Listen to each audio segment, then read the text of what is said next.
The illustrious Jabba bids you welcome. I'm going to regret this. I'm Pete Mitchell. He's Peyton Jones. And this is the Church Planter Podcast, brought to you by Church Planter Magazine.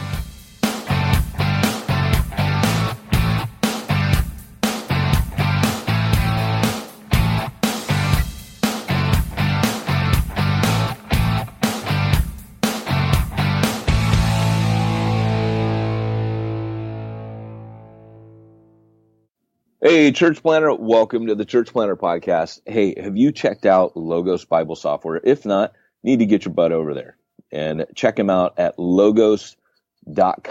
You will be able to access entire sermon libraries, resource libraries. I mean, we're talking stuff like Charles Spurgeon, John Piper. I mean, the list is endless. Actually, it's not endless, but there's a lot of it. And go check it out, Logos Bible Software at logos.com. And tell them Pete and Peyton sent you.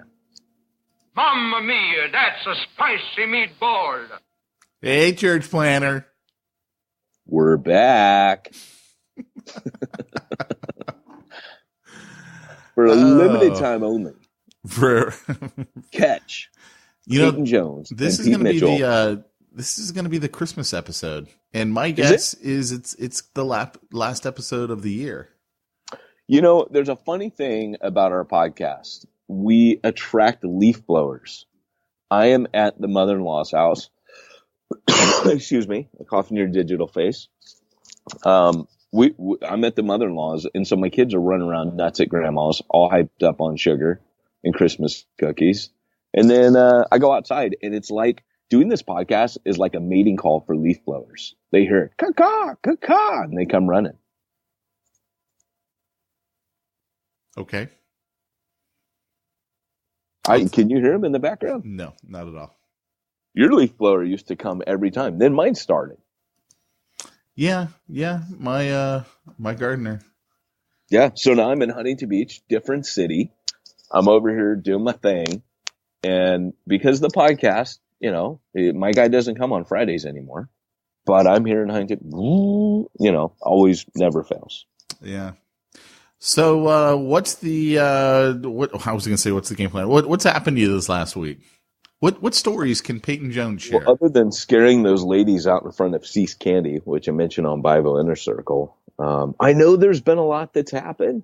You need to share that with the podcast listeners. They didn't hear it. I didn't, but you know, I'm kind of ashamed. Once it came out of my mouth, I was like, yeah, that was really stupid. I shouldn't have done that. I basically had my window down and was driving by these ladies loading up like a trunk load. Like they had a pallet with boxes and boxes. And I just, you know, I got a pretty bad to the bone, little handlebar mustache going. I don't know what you call it. Some guys call it a Fu Manchu. It's like a, you know, you look like Paul Sr. from Orange County Choppers. Yeah, pretty much that. And so I just looked out the window and said, man, if I were a bank robber, I'd skip the bank because there's a bank right next door. And I'm like, I'd be loading that into my getaway truck right now. And they looked really scared.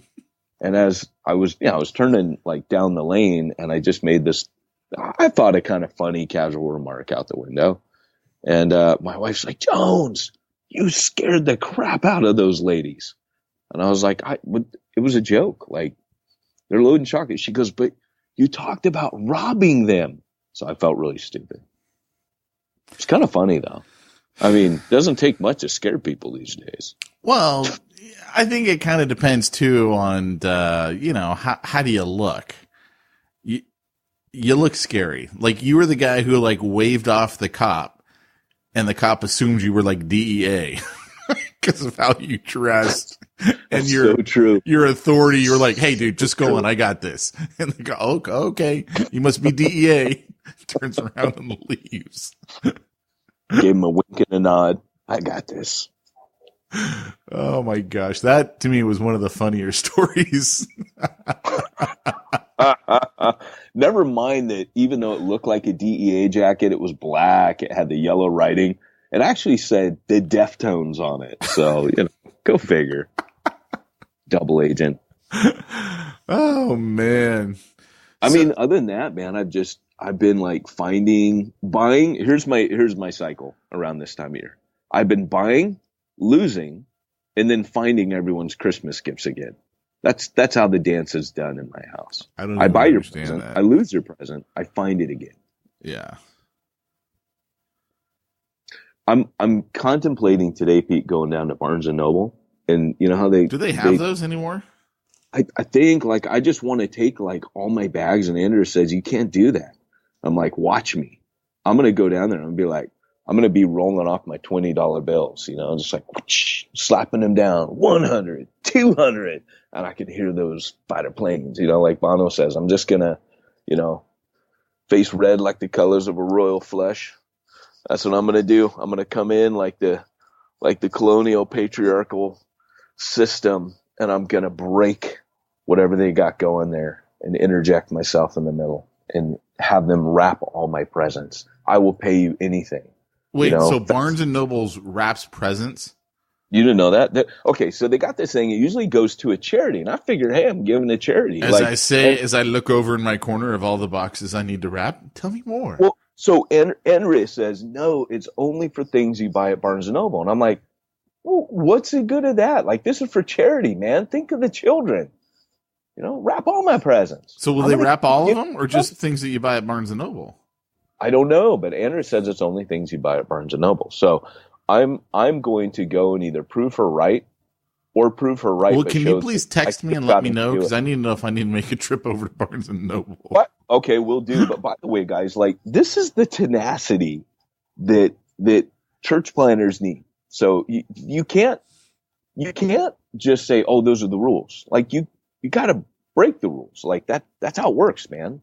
That's what we're supposed to do. I don't know if you know that or not. Someone tell, oh, that can't be done. That's never been done before. You got to go do it. You got to try. I like it.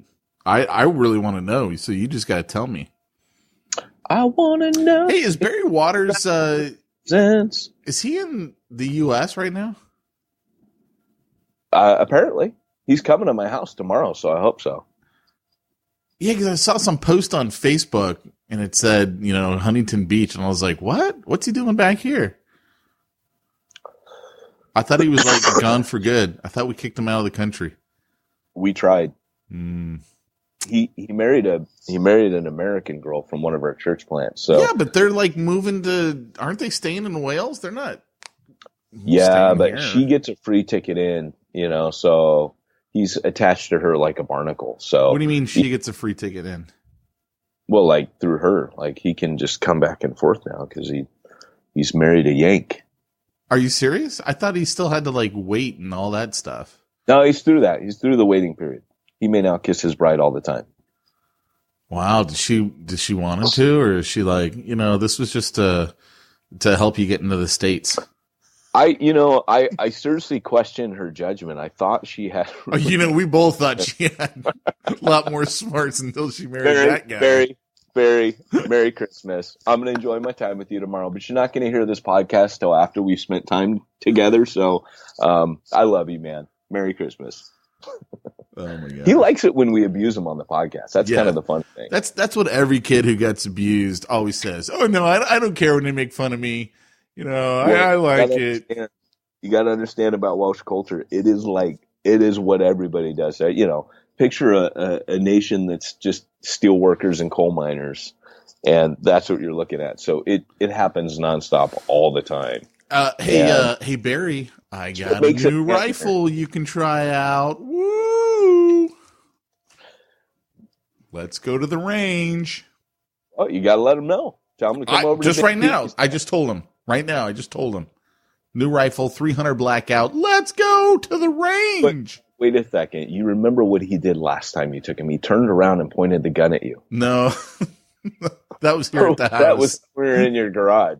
That was here at the house. That was not at the range. I was like, oh, this is pretty cool. And he's like pointing it like right at us. Yeah, he was like, he went into the Rambo mood. Hey, let me put it on my hip. And, you know. Oh, is that what he did? Yeah. Well, you know, it's not really their fault over there in the UK because it's not like they have a lot of experience with firearms. Nope. I was watching this video on YouTube about airsoft. I think I want to get into airsoft.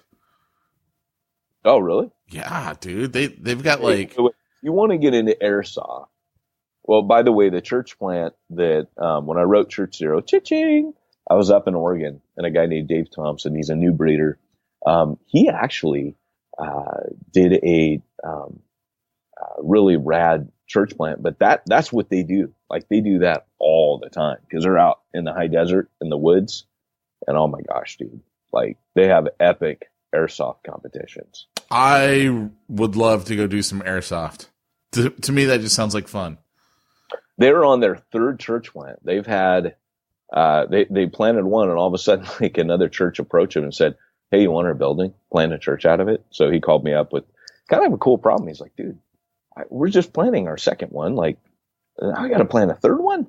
Like, so I just told him, "Hey, give it time, man." Paul and Ephesus out of the hub.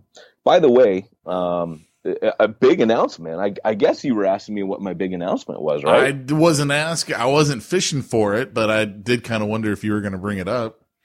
When you said, "Hey, what's been going on in your life?" So Peyton Jones is pregnant. There, I let it out of the bag. You stole my thunder.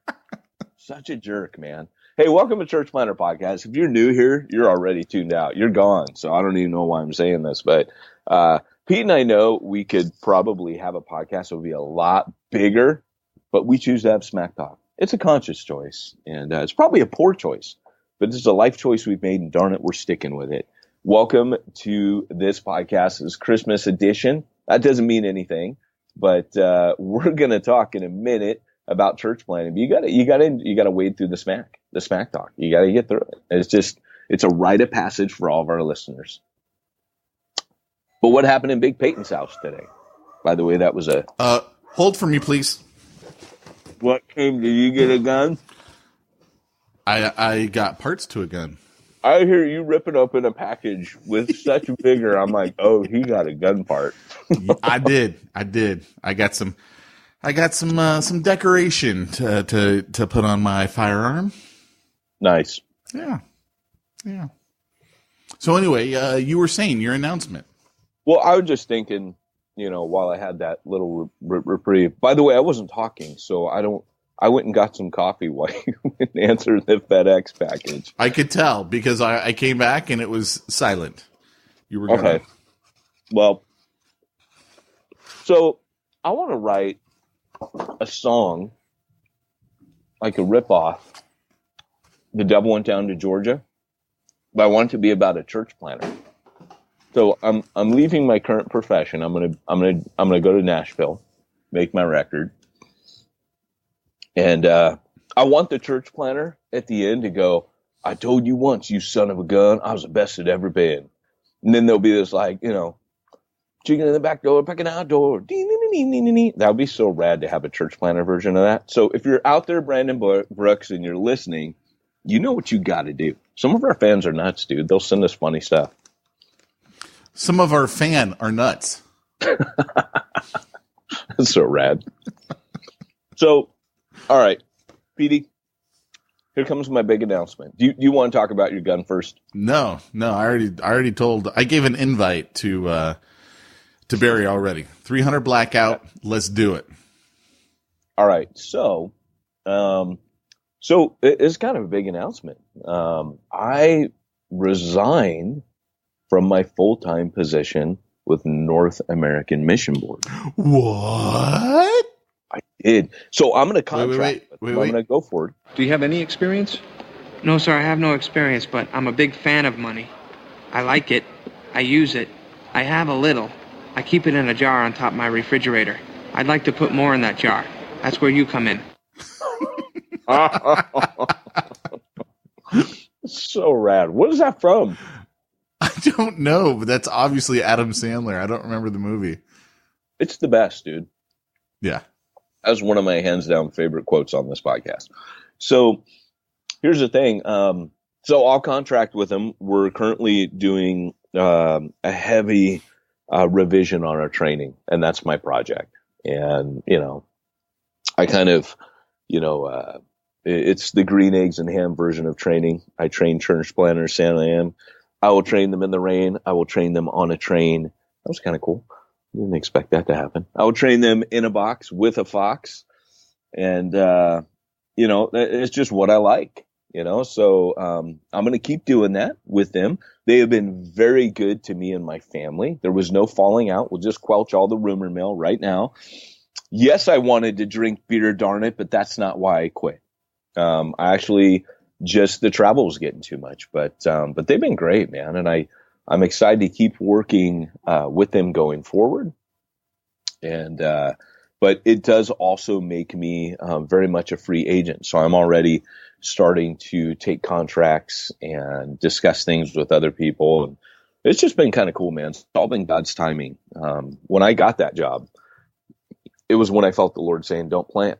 And I couldn't figure that out. But my first week on the job, my wife got cancer.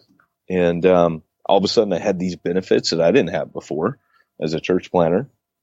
And, God just really used the good people over at North American Mission Board to really take care of my family. And I will forever be grateful to them for that and bringing me in, embracing me. They weren't sure at first, like, do we trust this guy? Like, they recruited me, and I think they were just kind of wondering, like, is he just here for the paycheck? And I kept telling them, guys, I'm not just here for the paycheck. Like, I mean, the money's great. I like it. I have a jar of it. I keep it over my refrigerator. I'd like to put more money in that jar. You see, that's where you come in. I mean, definitely the money was great. The benefits were insane. If I wanted toys, they came, in the mail. I mean, they were amazing, and I never abused that stuff. But man, it was. I learned as much as I think I taught to them. So it was fantastic. But I'm a free agent now, so I'll go back to working primarily for the network that I founded years ago, which is a network called New Breed Church Planting. By the way, end of the year giving coming up here. I'm just saying, if you want to help give back to maybe this podcast, Pete won't see any of that. That's okay. Pete's here for love of the game. But if you want to in any way give back, why should we change how we've been doing it this long? Hey, I offered you to come in to New Breed and be my employee, but you didn't want that. No, but anyways, I'm teasing. I didn't offer that. No, you did offer me a board position, and I took it for like 90 days, and I was like, oh, you guys actually have so meetings. Bad that he basically accepted it, and then he quit right after. But there was a reason that was helpful. So, but anyways, the cool thing is, if you guys want to help kind of, if you're looking at end of the year giving something that's really going to promote mission and train church planners, and you want to, it's only because of New Breed that supplements me in everything I do. If I do a free venture, behind it somewhere is New Breed that, where people give and contribute so that I can keep offering training and things to planners that support it. And so if you want to give back, you can go to newbreednetwork.org /give, or just go to newbreednetwork.org and check out the give tab. It's pretty simple. But I'll be doing a lot more stuff with them, relaunching some of my training, which had to be taken off the market while I was training with them. And I'm excited. Yeah, one of these days you'll actually learn how to do some good training. I mean, you got all this training out there. But. Well, now that I know things, on the other side of North American Mission Board, I could probably do some good training. It's funny. I did learn, though. I did learn things that enhance. I mean, I worked with, I still work with Brad Briscoe on my contract. I got to work with Jeff Christopherson, Mac Lake. I mean, there were some star players, and unfortunately, Dahadi Lewis, I won't get to really work with him. I was super excited to work with him. He was my new boss as Jeff Christopherson went out. Dahadi came in, and guys like Sam Dula came on. He was one of the major Boulevard trainers, good friend of mine. Lived in San Diego, so it was pretty cool. But yeah, I'm a little sad. One of the saddest things is I lose my NAM card. I used to tell people, you go out with me, it's on me. If we're gonna talk church planning and you're interested in North America, and I could treat NAM church planners. I can't do that anymore. Now I'm like, hey, let's get coffee. Let's go Dutch. In fact, I still have my coffee from this morning. Mind if I bring this? You just get something for yourself. I got it. I got it in my travel mug here. Might just top up with some cream here. It's awesome. Do you guys have hot water? My tea bag's still good. Dude, I remember this one movie. This guy walks in and he's talking to the waitress and he goes, "I'd like a glass of water, some lemons, and some sugar packets." And she goes, "Do you want lemonade?" He goes, "No, I want some free water, some free lemon, and some free sugar packets." That's so good, dude. I literally want to put that in a blog. The Church Planner's Guide to Getting What You Need for Your Church Plant. I want to use that as an illustration. Man, I am overwhelmed. You want some lemonade? No. Well, the amazing thing right now is I'm having like multiple conversations with multiple people. It's like God's timing is amazing. And I'm just like, man, I'm going away to Wales for a month just to seek the Lord. Like, God, the possibilities right now seem endless to me. What am I actually going to do? What do you want me to do? And what makes sense, for me to do? So it's kind of cool. Yeah, it's a weird spot to be in, huh? It is, man. It is. Well, let me just tell you, when the savings account gets depleted, all of a sudden you start questioning your life choices. That's all I'm going to say. Yeah, no, I got you. But, brother, I mean, no sooner did NAM turn around and say, hey, we want to work with you. Like I said, they've been super good. They took care of my family. And in this sense, it was the travel just got to be too much for my family. And they turned around and said, hey, still work with us. We get that, which was super gracious. Like, they didn't have to do that. So, but then the other amount that I needed to live off of, just that just dropped on me the next week, which was insane.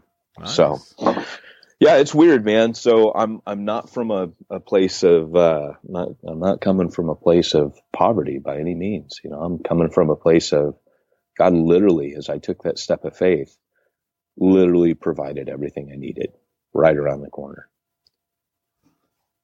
So that was pretty cool. Cool. What is today's topic, by the way? We haven't even brought that up. Today's topic are the things that don't work in church planning.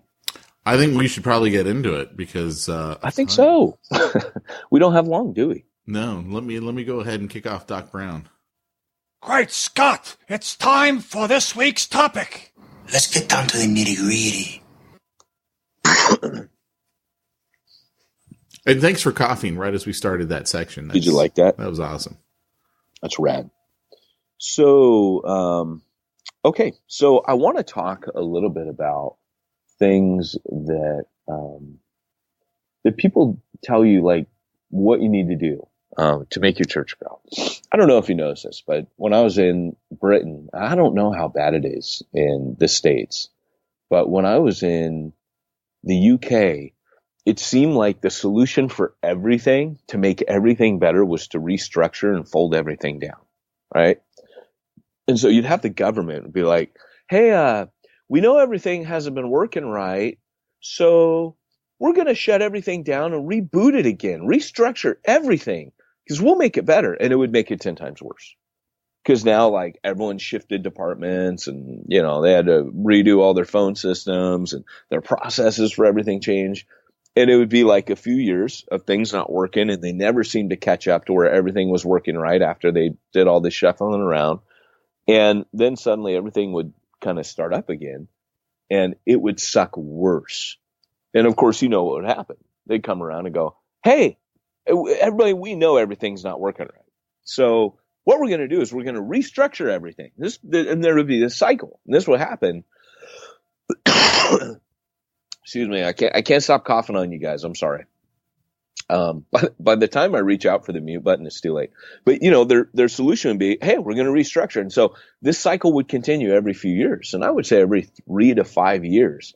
And I was there 12 years. So I saw this thing cycle through 3 or 4 times in all kinds of organizations. And I just remember thinking, that's never the answer. That's never improve what you got. Like, if something's fundamentally wrong, sure, change it. But changing everything, like doing a full reboot of everything, it's not right, you know? And we always have this dream that we're going to reboot everything and make it right. And so one of the things that church planners do is they're always looking for that silver bullet, that thing that's going to grow their church. And you and I talked about this yesterday on the Bible Inner Circle. We talked about how in marketing, even your spirituality, there's no substitution for just doing the work. I mean, I don't know if you want to kind of set that up with the marketing convo we had. I thought it was pretty good. Just do the work.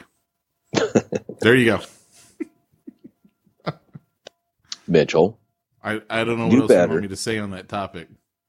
Well, okay, so the way we set it up yesterday was that you're playing with your gun part, aren't you? No. No. Why would you say that? I just let Peyton talk so I can look at my precious. Did you see that Facebook meme where the guy's like, every time I see a friend has a newborn baby, I always write precious in the comments because no one knows that I'm using Gollum's voice in my head when I say precious. My precious. Yeah. So that's hilarious. So here's the thing. Now you know what I'm going to be writing. Precious. So, because dude, you don't know what to write about that stuff. Right? Am I right? Like you see a picture of your baby, you're like, oh. Precious. Your friend goes, dude, I had a baby. And you're like, oh, congrats. You get home, your wife goes, was it a boy or girl? I don't know. How much did it weigh? I don't know. How old was it when it came out? I don't know. How old was it? What? Well, like, was it 38 weeks gestation? 40? 42 weeks gestation? Like, my wife asks all these questions. How long did labor last? I don't know. It's like every time. But hey, we're digressing. So things that don't work. Number one, adopting someone else's values and models. Right now, some of you guys, you know, I'm a huge fan of Tampa Underground. I love Tampa Underground. And guys, Tampa Underground it's the bomb, and Brian Sanders is the bomb. That dude is a stud. But what are you going to start finding coming out? Everybody's going to start copying Tampa Underground, right? Because it's a lot easier to take someone else's model, copy it, than to actually get on your face, get on your knees, and seek God for yourself. Now, Tampa Underground is onto this. They will not allow you to franchise their model. They will not. They'll say, hey, if we got some similar DNA, cool, great, but we want to interview and hear how you got there. And, because they know that pastors want to avoid the struggle, that kind of struggle where you go into the cocoon and you emerge like a beautiful butterfly because you've had that struggle, that on your face, on your knees going, God, what do you want? What do you want from my church plant? And planners don't want that. We don't want the pain. We don't want the confusion. We don't want the agony. And I got to tell you guys something. When you're in a place and you're lost and you're blocked out, boxed in, and you don't have any clue where you're going, that's when you're at the mouth of the Red Sea in ministry. If we understand the scripture, we understand that when we're confused and we're a little bit losing our direction or God thwarts our fancy plans, that usually that's when God is like, hey, dummy, look at me. Listen to me. I'm trying to say something to you. And instead another model, a shiny model. Let's go get that. And, I'm glad that Tampa Underground has the mentality where they're like, no, man, we're not going to do that for you. Sorry. Because they're a spirit-led movement. And, for us, it's the same thing. Like with New Breed, it's the same thing. Our guys that come in, we're like, hey, no, I mean, if we don't hear certain things that they say, we're like, yeah, we're probably not the network for you. Simply because we don't want people to come and just adopt somebody else's model. That's not going to do anybody any good. So that's the first thing, adopting someone else's values. Now, I am going to say this. I train a lot of guys to come up with something called a vision frame, which is Will Mancini's Church Unique. And you can steal values from people if they're your values. In other words, they're values that you've intrinsically known, but you didn't know how to verbalize, right? So I've had that happen. I've looked at guys' vision frame that I'm training, and I see there and I go, wow, that's my value, but it's better put the way they're putting it. And I'll look at them and say, I want to steal that. I'm not stealing their values. I'm stealing the wording of their values. You need to get before the Lord and see what makes you tick. What is God saying to you? Your values are how you're going to operate. It's the things that are super important to you. And if God gives you a calling, he's going to give you your values with it. Like, for example, when you look at the Apostle Paul, when he gets his calling on the Damascus road, he gets his he gets some of his values, like to open the eyes of the Gentiles, right? That's why later he shakes the dust off his feet and says, from now on, I only go to the Gentiles. You alive there still? Just making sure. Water, eat water, get help. Send a raven if you're watching Game of Thrones. By the way, I watch Game of Thrones. I need to seriously get a free subscription to AngelVid because I'm going to be telling the world about this thing. I'll watch Game of Thrones now without any naked people in it whatsoever. And it's a really good show without naked people. I didn't think there'd be any show left over. I started trying to watch the first episode once, just naked people. It was like porn, medieval porn. I was like, yeah, I can't do this. So, anyways, I'm watching on AngelVid and I'm actually loving it. And by the way, I gotta tell you someone's true identity. You don't find out till season 7, but no, just joking. I'm not Pete. He gave birth to himself. He gave birth to himself. Oh my goodness. So, okay. So that's one. Another thing that doesn't work is adopting. So I talked about adopting people's vision and values, adopting people's practices. There's nothing more ridiculous than coming into a small church and seeing them try to run 2 services. Now, if you're doing that, stop it, right? I remember good friend of mine, pastor, he was running 2 services. And I remember asking him about it. I said, hey, you should combine these 2 services into one. You know, then you'd have like a full room. It'd be kind of cool. You know, right now it looks real empty and sad. And he's like, no, because I read this book that the guy said, megachurch pastor, once you go down to 1 service, you never get it back up to 2 again. That's going backwards. I remember thinking, you're not going to go forwards until you go backwards. Like, that's fine. Go backwards. Like, dial down. Celebrate the community you have. And so what a lot of guys do is they will adopt the practices of a different form or different type of church, thinking, well, the church growth people said, yeah, you know what? They're in a totally different camp. That ain't going to work for you, right? So don't even try. Don't even bother. And then Pete, interject anytime because you know I'm in rant mode. So go for it. Rant away. Beast mode activated.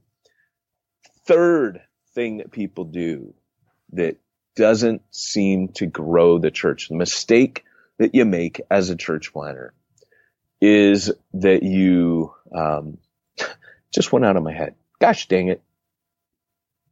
This doesn't happen. See, I interrupted myself and see what happened.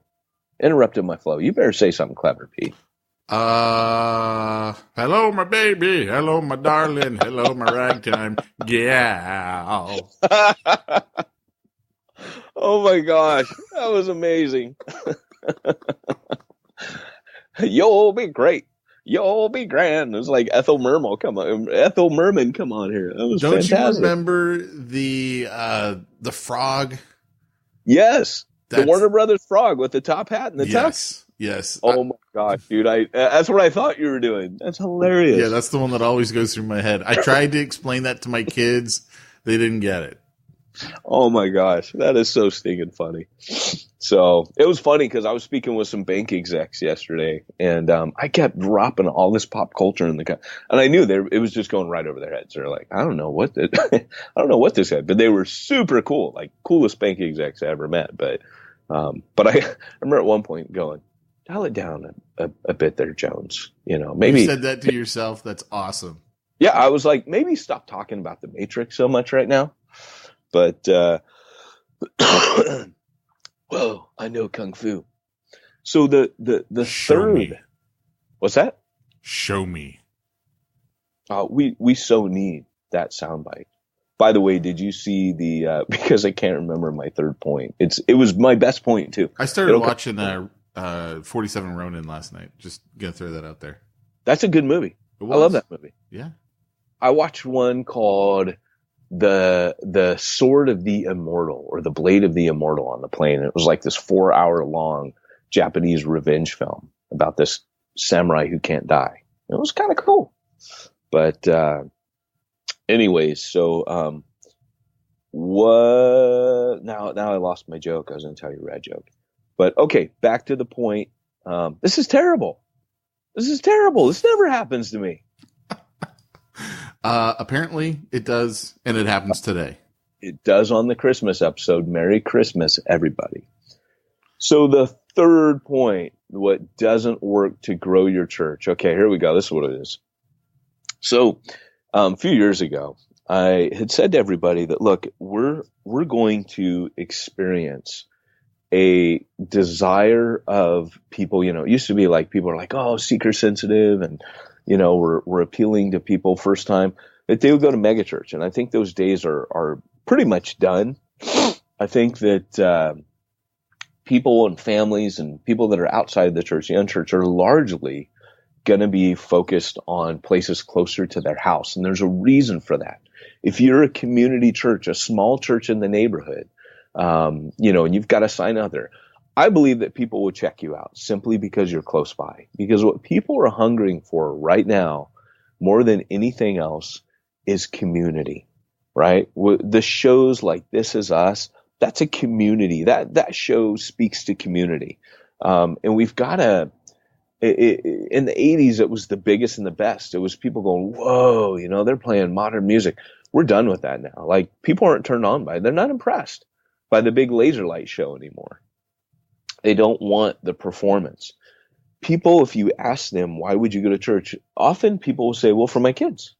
You know, I want for my kids to, you know right and wrong. So they'll go seek out the community church. Well, the problem with the community church, when they go there, is the community church, rather than kind of intuiting why people would possibly come to your crappy little building in a crappy little neighborhood, isn't because they're looking for the biggest and best, right? No offense if you're the crappy little church. I'm saying they're not looking for biggest and best. If you're a community church, a little thing that's like 100 people or less, or 200 people or less, you're in the 88% of the rest of churches in America. And even possibly 92%. There's a range there, according to Stetzer, between 88 and 92%. That most of those churches are 200 or less. But the problem is that little churches think the way to become big churches is to act like big churches. And so therefore they do all we're going to get the I don't know if you guys feel this, but I think it's absolutely ridiculous to walk into a school auditorium and see a big set stage behind, and all these laser lights and pyrotechnics, and we got the blue and the purple, and it's just a little church trying to act like a big church. You know, they had a saying in Wales for like the older ladies, like you see in Orange County, California, where they're trying to look like they're 20, but they're 60, and they call that mutton dressed as lamb, right? And I would say it's lamb dressed as mutton for a church. It's not acting its age. Right? If you're a small church and people are at your small church, guess what? They're not there because they want it to be a big church. If they are, they're not going to last with you long anyway. So don't even cater to those people. What they're there for is community.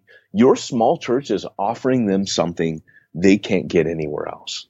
And if that's the case, then why would you even try to be a big church? Why would you act like a big church? So what I tell people is, look, stop all that. Stop running a show, because if you got a couple coming in off the street, they're there because they want community. They want a place where their kids are going to grow up knowing other kids, where they're going to be able to have people over for dinner and coffee and get to know and form and forge relationships. They want a place where the same parents that are at their school are worshiping together at the church. Like, they're looking for a community. They want to go to the Starbucks and know people. I live in a beach community. And the community is awesome. You walk around, people know each other. People wave at each other. In Southern California, it's like insane. Of course, it's San Diego, which is the best county in Southern California. I mean, people are radder there than anywhere else. But in my beach community, people in the shops, they talk to each other. They know each other. It's like a little mini Mayberry. And so as I get ready to plant there, guess what I'm going to be planting on? Community. In fact, in beach communities, there's a locals only mentality. If you ever saw the Lords of Dogtown. So when I plant, I have to harness that local mentality. I can't go in there and just think, no, like I'm new and hey, everybody, this is new and this is the new thing. That doesn't work in a beach community. Because a beach community is like, hey, we've been here for generations. We inherited our houses from our families. Hey, see that Mexican-owned shop down the road that makes the killer breakfast burritos? Yeah, that's a mom and pop grocery. And when you walk in, on the wall is the picture of the family that started it back in the 40s, right? That's my community. So I've lived there 8 years, and I'm just getting to the point where 8 years in, I'm part of the community now.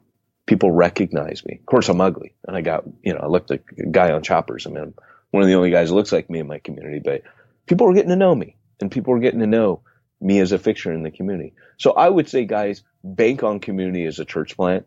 Don't be a little church trying to be a big church. It looks ridiculous. Act your age. Bank on what you got. The gift you got is community and relationships. And make sure when people come in off the street, they're just being loved on. I hate that term, loved on, but they're being loved. They're being treated as if they're important. 2, 3 people. I was hanging with Ralph Moore this week. And Ralph Moore was like, man, like 4 or 5 people. He's been having a hard time. He'll sit in a church and he'll try it out for 2 months. That's his commitment. And then he said, I went to this one church and he's like, they were like chasing me into the parking lot. Just nice people trying to get to know me, not even knowing who I was. And, guys, that's the kind of thing that, people of the future are going to bank on. So those are 3 things that you need to not do as a church plant. There are 3 things that don't work. Cool. I dig it, man. I do. Hey, Pete, when you're busy not doing those 3 things that don't work for your church plant, yes, what do you do for all of your, because, we're coming up on end of the year tax receipts and, you got to send those out, guys, if you haven't. But, Simplified Church will do it for you. And I think they charge you like $1 for each person that goes to your church. They prepare all that crap for you. It's amazing. It's part of the service, but they only charge you the $1 for postage. SimplifiedChurch.com. Pete, you don't get to say anything. SimplifiedChurch.com. Go check them out. Tell them Peyton and Pete sent you. Yeah. SimplifiedChurch.com. I know you got to go. I do. Well, guys, this has been Peyton Jones and Pete Mitchell. Pete wants to wish you a Merry Christmas. Go ahead, Pete. I'm sorry, Mr. Paul Mitchell. I've dialed the wrong number. I'm trying to reach a granddaughter. Bye-bye.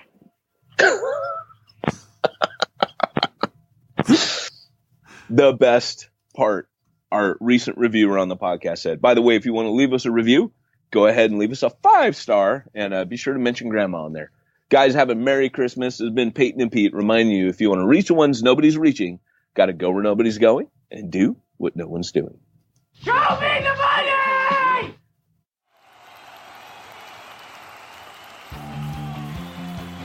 Thanks for joining us for another weekly episode of the Church Planter Podcast with Pete Mitchell and Peyton Jones. We'd love to hear your comments on this episode of the Church Planter Podcast. Visit us online and let us know what you thought at churchplanterpodcast.com. If you subscribe to us via iTunes and have enjoyed the podcast, leave us a positive review. The more positive reviews we receive in iTunes, the more iTunes will promote us to other church planners who would benefit from this show. This podcast is brought to you by the Church Planter Magazine, which is available in the iTunes newsstand or online via churchplantermagazine.com.